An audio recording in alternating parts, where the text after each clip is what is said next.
बोलो भारत माता की जय। ಭಾರತದ ಹೆಮ್ಮೆಯ ಪುತ್ರ ನರೇಂದ್ರ ಮೋದಿಜಿಯವರು ಈ ದಿನ ತನ್ನ ಒಂದು ರಾಜ್ಯಗಳಲ್ಲಿ 3 ರಾಜ್ಯಗಳನ್ನು ತನ್ನ ತೆಕ್ಕೆಗೆ ತಗೊಂಡಿದ್ದಾರೆ. ಆ ಒಂದು ಶುಭ ಸಂದರ್ಭದಲ್ಲಿ ಈ ದಿನ ನಾವು ಶ್ರೀನಿವಾಸಪುರದಲ್ಲಿ ಈ ಒಂದು ವಿಜೃಂಭಣೆಯ ವಿಜಯೋತ್ಸವವನ್ನು ಆಚರಿಸ್ತಾ ಇದ್ದೀವಿ. ನಮ್ಮ ಪಕ್ಷದ ಎಲ್ಲ ಮುಖಂಡರುಗಳು ಕಾರ್ಯಕರ್ತರು ಭಾಗವಹಿಸಿ ಈ ಒಂದು ವಿಜಯೋತ್ಸವವನ್ನು ಆಚರಿಸ್ಕೊತಾ ಇದ್ದೀವಿ. ಪಶ್ಚಿಮ ಬಂಗಾಳದಲ್ಲಿ, ಅಸ್ಸಾಂನಲ್ಲಿ ಮತ್ತು ಪುದುಚೇರಿಯಲ್ಲಿ ನಮ್ಮ ಬಿಜೆಪಿ ಪಕ್ಷ ವಿಜಯಶಾಲಿಯಾಗಿದೆ. ನಾವು ಅಲ್ಲಿ ನಮ್ಮ ಭಾರತೀಯ ಜನತಾ ಪಕ್ಷದ ಮುಖ್ಯಮಂತ್ರಿಗಳನ್ನ ಅತಿ ಶೀಘ್ರದಲ್ಲೇ ಕಾಣಲಿದ್ದೇವೆ.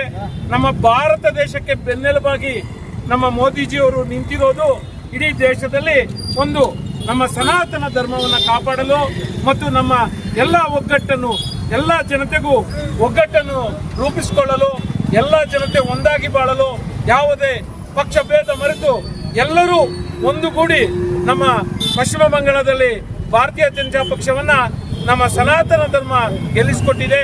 ಅದೇ ರೀತಿಯಾಗಿ ಪುದುಚೇರಿಯಲ್ಲಿ ತನ್ನ ಒಂದು ವಿಜಯೋತ್ಸವವನ್ನು ಹ್ಯಾಟ್ರಿಕ್ ಅನುಭವಿಸಿದೆ ಮತ್ತು ಅಸ್ಸಾಂನಲ್ಲಿ ಕೂಡ ಹ್ಯಾಟ್ರಿಕ್ ಅನ್ನ ಅನುಭವಿಸಿ ನಮ್ಮ ಭಾರತ ದೇಶದಲ್ಲಿ ಮತ್ತೊಮ್ಮೆ ಇಡೀ ಭಾರತ ದೇಶ ಕೇಸರಿಮಯ ಆಗುವ ಸಂದರ್ಭ ಬರ್ತಾ ಇದೆ.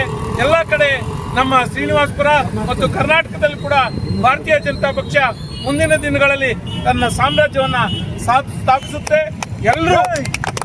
ಎಲ್ಲರೂ ಆನಂದದಿಂದ ನಮ್ಮ ಭಾರತೀಯ ಜನತಾ ಪಕ್ಷವನ್ನ ಮತ್ತು ನಮ್ಮ ಸನಾತನ ಸಂಸ್ಕೃತಿಯನ್ನು ಉಳಿಸಿಕೊಳ್ಳೋದಿಕ್ಕೆ, ಬೆಳೆಸಿಕೊಳ್ಳೋದಿಕ್ಕೆ ನಾವು ಭಾರತೀಯ ಜನತಾ ಪಕ್ಷಕ್ಕೆ ಬೆಂಬಲವಾಗಿ ನಿಲ್ಲಬೇಕು. ಪ್ರತಿಯೊಬ್ಬರು ತಮ್ಮ ಬೆಂಬಲವನ್ನ ಭಾರತೀಯ ಜನತಾ ಪಕ್ಷಕ್ಕೆ ಸೂಚಿಸಬೇಕು. ಯಾಕೆಂದ್ರೆ ತಮ್ಮ ಜನತೆಯನ್ನ ಹಿಡಿತದಲ್ಲಿ ಇಟ್ಕೊಂಡು ದಾನ, ಧರ್ಮ ಮತ್ತು ಸಂಸ್ಕೃತಿಯನ್ನು ಉಳಿಸಿ ಬೆಳೆಸ್ತಾ ಇರ್ತಕ್ಕಂಥ ಪಕ್ಷ ಏನಾದ್ರೂ ಇದ್ರೆ ಅದು ಭಾರತೀಯ ಜನತಾ ಪಕ್ಷ. ನಮ್ಮ ದೇಶದಲ್ಲಿ ನಮ್ಮ ಸಂಸ್ಕೃತಿಯನ್ನು ಉಳಿಸುವ ಪಕ್ಷ ಭಾರತೀಯ ಜನತಾ ಪಕ್ಷ. ಆದ್ರಿಂದ ಎಲ್ಲ ಜನತೆ ಶ್ರೀನಿವಾಸಪುರದಿಂದ ಹಿಡಿದು ಕರ್ನಾಟಕದ ಎಲ್ಲ ಮೂಲೆಯಲ್ಲೂ ಭಾರತೀಯ ಜನತಾ ಪಕ್ಷ ನಮ್ಮ ನರೇಂದ್ರ ಮೋದಿ ಅವರ ಜೊತೆಗೆ ಬೆಂಬಲಿಸಿಕೊಂಡು ಪಕ್ಷವನ್ನ ಕಟ್ಟೋಣ ಅಂತ ಹೇಳ್ತಾ ಈ 9ನೇ ತಾರೀಕು ಅದೇ ರೀತಿಯಾಗಿ ನಮ್ಮ ಯಡಿಯೂರಪ್ಪನವರ 50 ವರ್ಷಗಳ ಸಾಧನಾ ಸಮಾವೇಶವನ್ನ ಮಾಡ್ತಾ ಇದ್ದೀವಿ. ಎಲ್ಲರೂ ಪಕ್ಷಭೇದ ಮರೆತು ಎಲ್ಲರೂ ಭಾಗವಹಿಸಿ ಯಡಿಯೂರಪ್ಪನವರ ಒಂದು 50 ವರ್ಷದ ಅಭಿನಂದನಾ ಸಂದರ್ಭದಲ್ಲಿ ಎಲ್ಲರೂ ಭಾಗವಹಿಸೋಣ ಅಂತೇಳಿ ತಮ್ಮೆಲ್ಲರಲ್ಲಿ ವಿನಂತಿಸಿಕೊಳ್ತಾ ಈ ಮೂಲಕ ಸಿಹಿ ಹಂಚಿ ಸಂತೋಷವನ್ನ ವ್ಯಕ್ತಪಡಿಸ್ತಾ ಇದ್ದೀವಿ.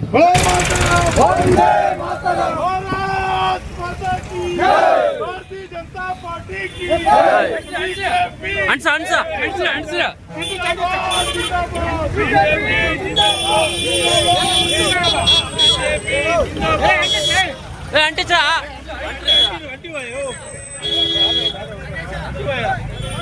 అంటే